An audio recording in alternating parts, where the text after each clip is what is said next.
So,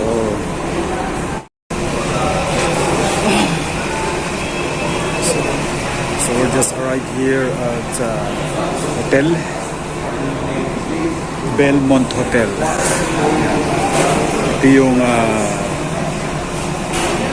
hotel accommodation na provided ng Philippine Airlines sa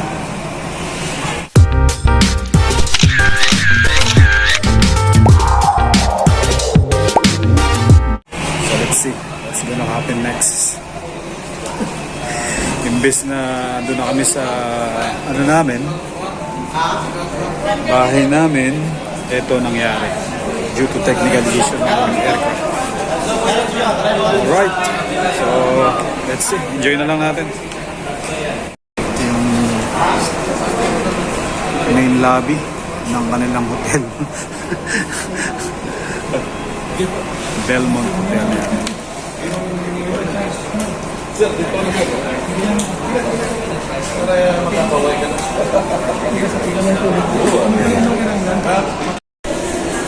So ito yung room number ko dito sa Belmont Hotel. Alright, so ito tayo.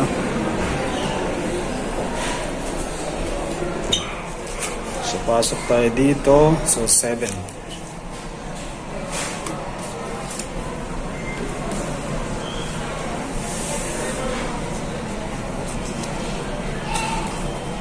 Paano?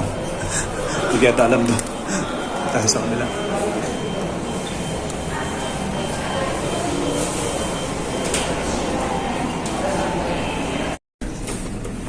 $706 ay. 706. Right here. Ang 706 is ito siguro.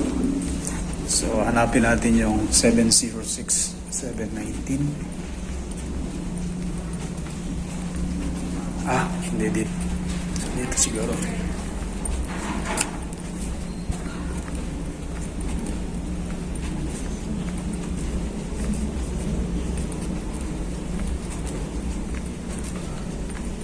$7,001.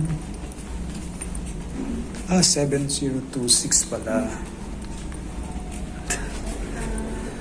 Okay. 7026.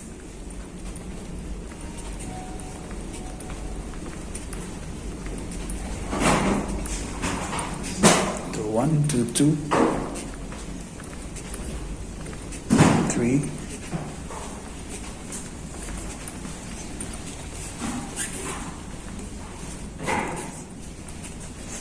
2, 5, and wow. Nice one. So ito yung room ko, 7026. Yan. So ito yung view sa labas. Wow, nice view. Ganda. May basketball court doon. So sabi ng receptionist is ito yung natin yung then bukas. Wow. So magtutour tayo ngayon. Magro-room tour tayo. So ito yung room ko, double bed. Yan. So itutour ko kayo sa room ko dito sa number 70026 dito sa may Belmont Hotel Mega World dito sa may Cebu City. Yeah, first time. Siyempre, beep card yung ginagamit yan. Yan yung beep card. So ito yung emergency escape plan nila. Yun yung main door. Then punta tayo dito sa may CR nila. Yung muna yan. So on natin. Nakuha na. Alright, nakuha na siya. Wow, ang ganda ng Belmont Hotel. Diba? Ganda ng nila, towel. Yan pa. May extra towel dyan. So ito yung spray bidet nila. Tapos ito yung laboratory nila. Wow, ang ganda oh.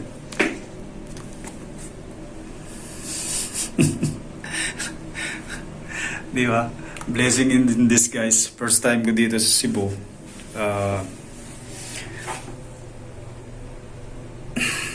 For the safety of all passengers ng Philippine Airlines, ito kami nag-landing, emergency landing dito sa may Mactan Cebu Airport. Anyway, ito yan. Ito yung kanilang shower head. Oh, laki. Ayan. Okay, so bago tayo malobat, tayo dito. So typically, sa lahat ng mga hotel, makikita mo rito yun. Big mirror. Tapos may carpet. So ito yung ating carry baggage. May bathroom pa. So dalawa yung double bed to eh. Binigay sa akin. Available na daw. Sabi ko, dalawa ba kami? No. Single daw. Okay. Walang problema. So enjoy na lang yan. Oh. So ayan guys ha. From bottom to top. Yan. Diba? Ganda, no?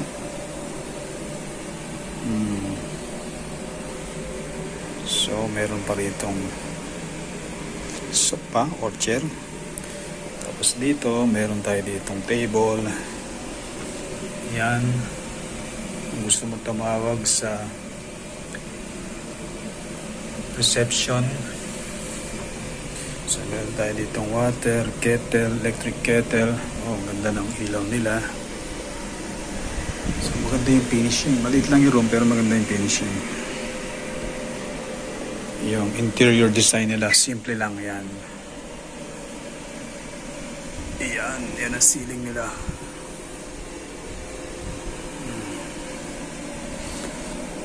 So parang ganito yung mga ginagawa naming hotel sa Dubai. Alright, so let's check out ang labas. So ito yung labas ng hotel namin dito sa Belmont Hotel Mega World, Cebu. Wow, so dito from 7th floor, overview yung mountain and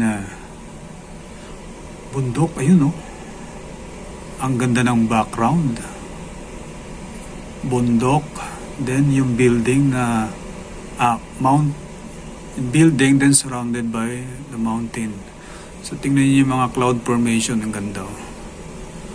Galing.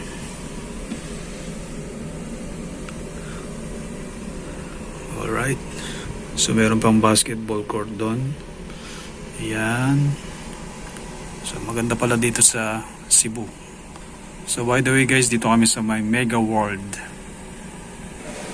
So meron pang like 42 inches LED. Yan. Then dito ganda rin ng background.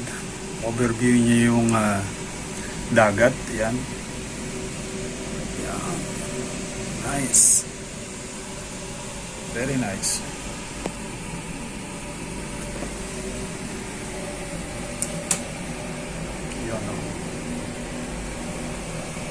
Alright. So, i-zoom natin. Wow.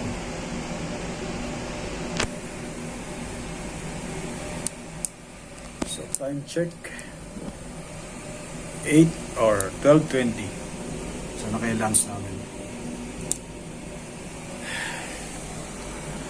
Actually, antok na ako eh. So, mayroon pa silang Holy Bible dito. Then, ito yung remote control ng TV. Then, ito yung selection ng channel. Yan. Tissue. Natin kung malambot yung nila. Pillow. Oh, malambot. Natin. Malambot. Wow. Malambot ah. First time. Alain mo, nagkaroon ng technical issue yung sinasakyan naming airlines from Manila to bound for Bacolod. Instead na mag-landing kami sa may Bacolod City International Airport, dito kami nag-landed sa Mactan Cebu International Airport. Ang paliwanag ng cabin crew ay hindi sila makapaglalanding sa Bacolod Sila International Airport sa kadahilan ng wala naman doon mechanics or magme-maintenance sa issue ng aircraft. So dito naglanding. So unang sa amin information is makakaalis kami ng 10. Tapos next information is 4:30. So ngayon pagdating namin dito sa 4:30 PM, at pagdating namin dito sa may hotel, sa Belmont Hotel, ay ang sabi sa amin ang departure namin is 8 PM na. So dito pa kami magla-lunch. 6 PM ang lunch namin. Alright. Gutom na. Sana ang tanghalian ko. Ginugutom na ako. So mag-charge muna tayo ng cellphone. Alright guys. So update ko na lang kayo mamaya kung ano yung tanghalian natin. So in the meantime, charge ko muna yung mobile ko. Alright?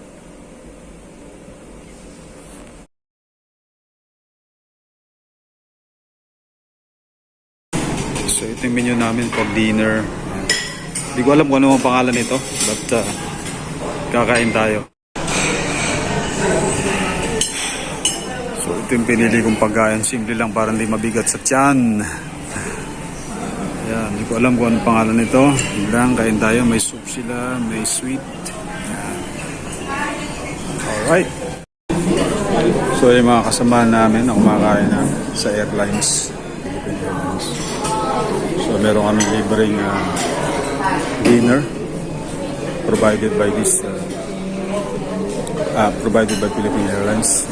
Ito sa may Belmont Hotel Mega World. Dito sa Cebu. So okay naman yung pagkain. Isa natin dito sa may suite. So yung suite nila. Nice. So parang siyang manchins. Sweet. Meron pa dyan. Ay wala kong makakain ko. So dito may special soup. Ang sarap niyan. Nakasama natin. Meron pa pala doon, no? Ayan.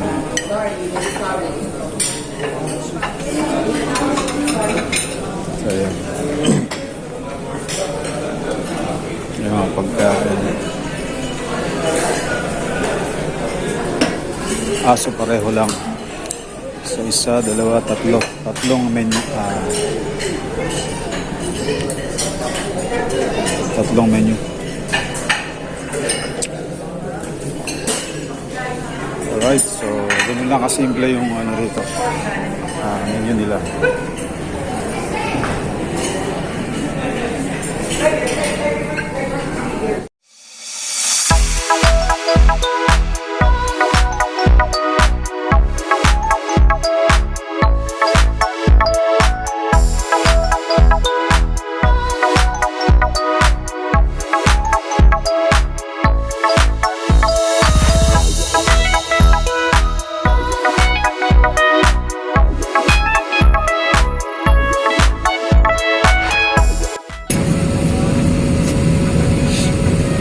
If you are within a 10 passengers seatbelt and router out router exit way, your life vests are found under your seats. On water landing, remove sharp objects from your body. Please vest over your head. Take tape around your waist, bush, and tobacco. Always take your time when not with the aircraft. Hold on strongly to the inpatient ports at the lower end. If the life vest fails, please close the nostrils. Push freely towards release the air. Do not inflate your life vest inside the aircraft. The lamp will automatically activate when the battery is immersed in water. In the In last event of emergency oxygen is required, oxygen mask is not above you. Remove your face covering and immediately grab the air sound oxygen mask and pull firmly towards you. Put over your nose and mouth. Only less than 4 pounds feet and breathe normally. Please mask on the device, remove it. If a child or the passengers here need assistance, put your mask on first before assisting them. The emergency exits are clearly marked throughout the cabin to keep the exits nearest you. These exits may be behind you.